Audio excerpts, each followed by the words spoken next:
Ito ang ikatlong biyak na bato, papasok sa barangay ng Takadang. Para mapuntahan ang pang-apat at huling biyak na bato ay kailangan mong lusungin. Then, ahunin itong matatarik na hindi simentadong kalsadang ito. Dito nasaksihan namin paano ito gawin ng mga lokal gamit ang kanilang mga 4x4 na sasakyan. Dahan-dahan lang nilang ginagapang ito hanggang marating ang pang-apat na biyak na bato. Habang nakangiti at nakatingin sa amin, tinatanong kung okay lang kami. Dahil sa 2 wheels na gamit namin, it's a different story.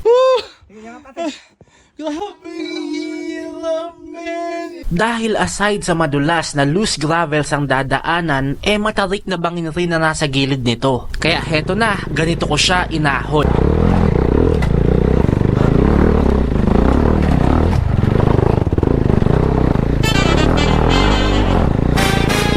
Tiyak na mas madali sa 4x4 na sasakyan, pero tiyak rin na mas masaya ang